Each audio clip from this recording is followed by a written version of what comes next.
ئەم ناوچەیە کە وەک سەبەتەی دانەوێڵان ناوی دەرکردووە، وەرزی دروێنەی بەرووبووم لە کۆتایی مانگی ئایاردا لەسەر ڕووبەری 594,894 هێکتار زەوی بە بەشداری 157 دەڕاستە و 140 بار هەڵگر دەستی پێکردووە. بەهۆی بوونی ئامێری سەردەم بۆ خزمەتکردنی کەرتی کشتوکاڵی لەو زەویە کشتوکاڵیانەی، پارێزگای ئورفە بەبێ بە فیڕۆدانی کات لە کاتێکدا بەرووبوومی بەرهەمهاتوو دروێنە دەکرێت.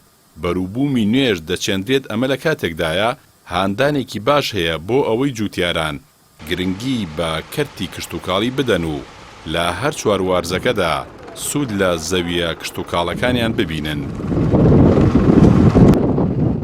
زەویە کشتوکاڵەکانی قەزای سوروج لە پارێزگای ئورفە کە هەڵگری ناسناوی گەورەترین زەوی کشتوکاڵی تورکایە و یەکێک لە زەویە کشتوکاڵیە دانسەکانی جیهانە. بەرووبوومەکانی وەک جۆ، گەنم، نیسک گەنمەشامی، گوڵە بەڕۆژە و فستقی لێ بەرهەم دەهێنرێت. ئەمەش وای کردووە کە گوندنشینان و جوتیاران زیاتر گرنگی بە کەرتی کشتوکاڵی بدەن کە لە پێشدا کەمتر کار ئاسانیان بۆ کرابوو.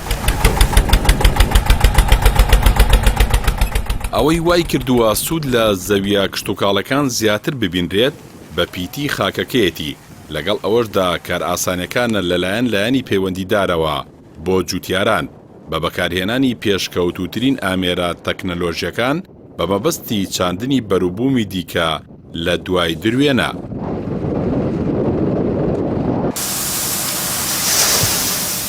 بەرپرسانی کشتوکاڵی ناوچەکە ئاماژە بۆ دەکەن لە ئێستادا دروێنەی نیسک و جۆ تەواو بووە و لە دروێنەی گەنم نزیک بوونەتەوە و بۆیە لە ئێستاوە پلانیان هەیە کە زەویەکە دوای کۆکردنەوەی بەرووبوومەکان دەست بکەن بە چاندنی گەنمەشامی.